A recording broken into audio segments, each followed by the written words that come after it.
Greetings in the name of the Most High Yahuwah and his Son, Yahusha, to the 12 tribes that are scattered abroad. I am Brother Hiram, and I am bringing to you in this video part 3 of the series which I have entitled Put Away versus Divorce. And what we're going to talk about in this part of the series is the words of Yahusha in context. That's what we're going to talk about. The words of Yahusha in context.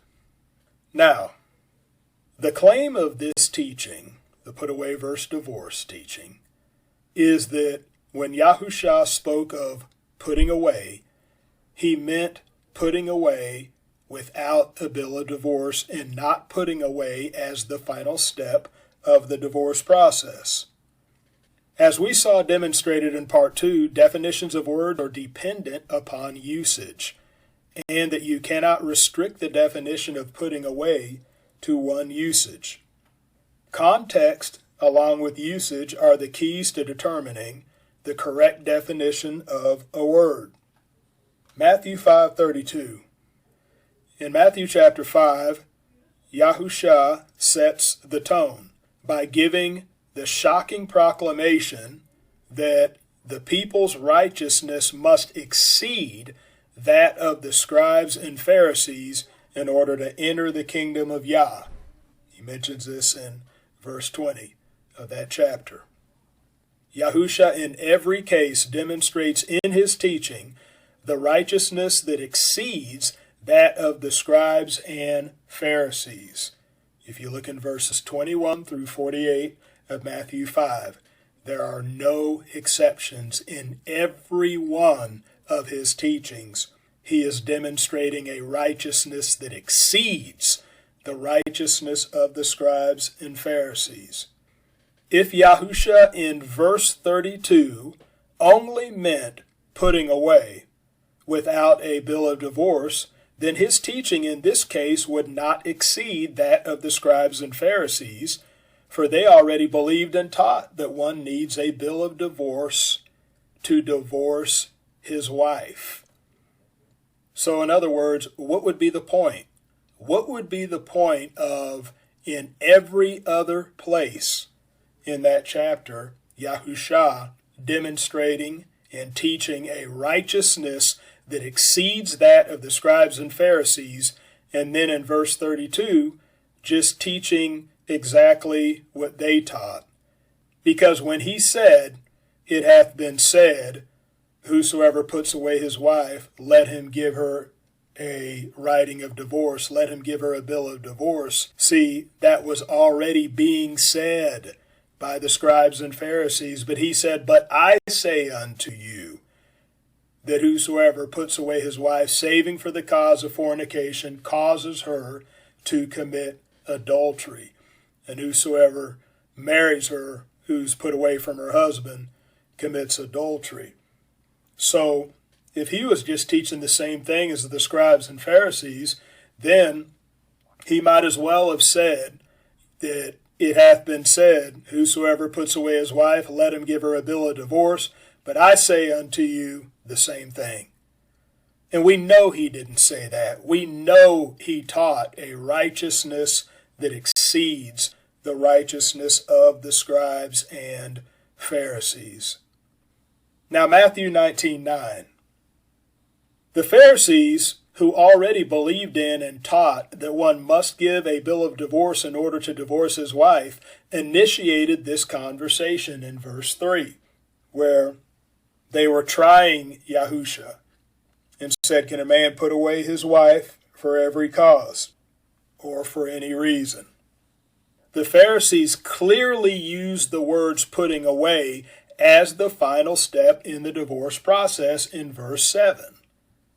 Because in verse 7 they made reference to Masha allowing them to give a bill of divorce and to put the woman away. So in that verse, clearly putting away is being used as the final step in the divorce process. Yahusha answered them by clearly using the words put away as the final step of the divorce process in verse 8. Because Yahusha said that Masha, because of the hardness of your hearts, allowed you to put away your wives. But from the beginning it was not so. So if he only meant putting away without a divorce certificate, then that's not a true statement. Masha did not allow them to put away a woman without a divorce certificate. And so once again, clearly put away in verse 8 here is the final step of the divorce process, just like verse 7. So Yahusha stayed with the same thought as he gave his teaching on the matter in verse 9, which reads in our modern Bibles, "Whosoever puts away his wife except it be for fornication and marries another commits adultery, and whosoever marries her who's put away from her husband commits adultery." Now, in another series, I'm going to deal with Matthew 19:9, and you're going to see why I said Matthew 19:9 as it reads in our modern Bibles. And so I'll just leave it at that for now. But when we look at the statement made here, Yahusha stayed with the same thought. Putting away in verse 7 clearly meant the final step of the divorce process. Putting away in verse 8 clearly meant the final step of the divorce process. So when Yahusha gave his teaching on the matter, when he said putting away, he likewise meant putting away as a final step of the divorce process. Now, I emphasize this because I read a book on this subject. It's called Put Away But Not Divorced by a man named Robert Waters. And when he got to Matthew 19:9 and dealing with what Yahusha said in Matthew 19:9, this man said that although the Pharisees meant putting away it as a final step of the divorce process, that they meant putting away in divorce, that Yahusha answered them not according to what they meant, but according to what they said. In other words, this man who wrote this book on this subject, this put away versus divorce subject, this man actually said that Yahusha intentionally switched up the putting away in his teaching in verse 9 so that he meant something different than what the Pharisees meant in verse 7 and verse 8. Well, brothers and sisters, all we have to do is continue reading to see if that's the case. The disciples reacted to his teaching with astonishment, stating that it is good not to marry in verse 10. Which would only make sense if his teaching was stricter than what they were used to hearing. So what were they used to hearing? As I said before, the most popular teaching was the teaching from the Hillel school of the Pharisees, where you could put away a woman for just about any cause. Any reason by which she does not find favor in your eyes, you can put her away. Now, they are also familiar with Shammai's teaching that it had to be something serious of a sexual nature.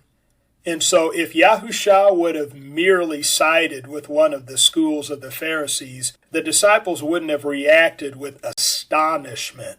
Apparently, what Yahusha taught in verse 9 caused the disciples to react with such astonishment that they even said that it is good not to marry if this is the situation. And so it would only make sense if his teaching was stricter than the Pharisees and not the same as the Pharisees, because they are already familiar with that.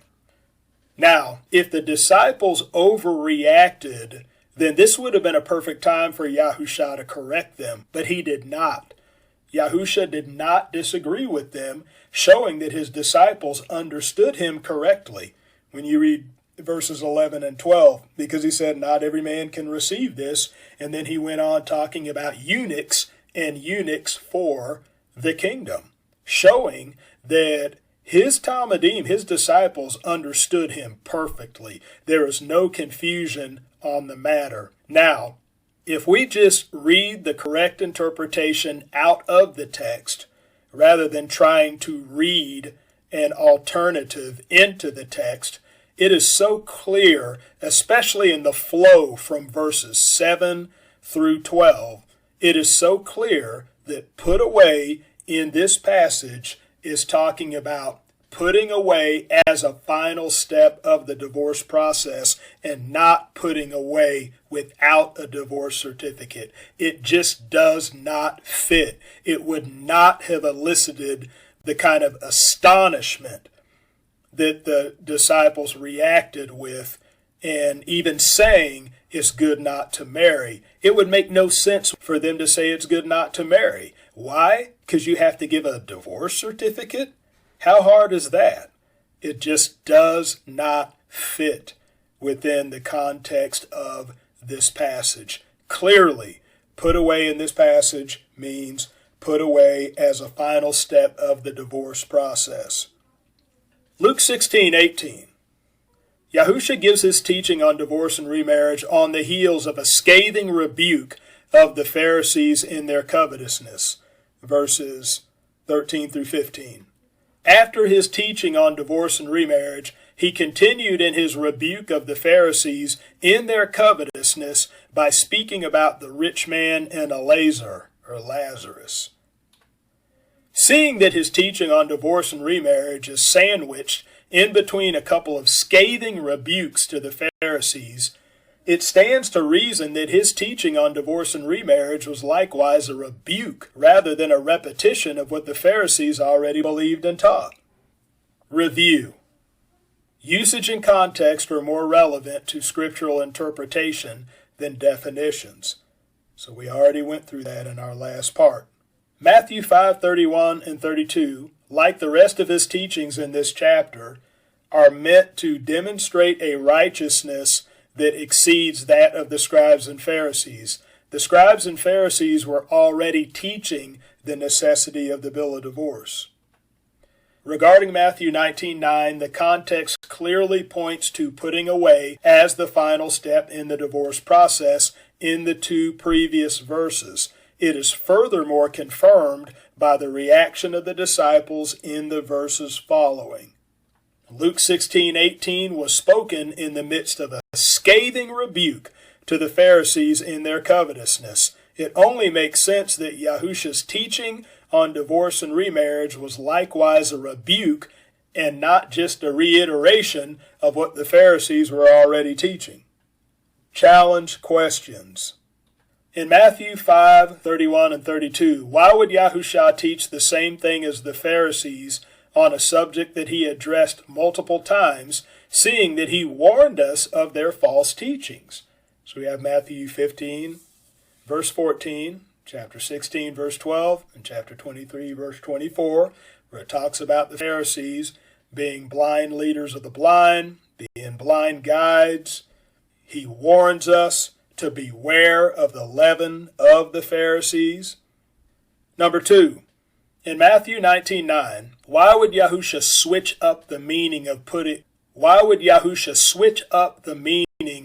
away in his teaching when the verses leading up to it clearly set the context? Now, I want to make it clear that the switching up of the meaning, switching it up from what it meant in verses 7 and 8, and then switching it in verse 9, I'm not saying that every proponent of put away versus divorce does this, but this man who wrote this book that I read on the subject, that's what he did, and that's what he taught. And what we have to understand is it wasn't just the Pharisees that were present. It was the multitudes, the crowds. So think about the confusion that would have brought if Yahusha would have just switched the meaning up of the word in verse 9 from the conversation that the Pharisees had started with him. So that is challenge question number 2. Why would he switch up the meaning of put away in his teaching when the verses leading up to it clearly set the context?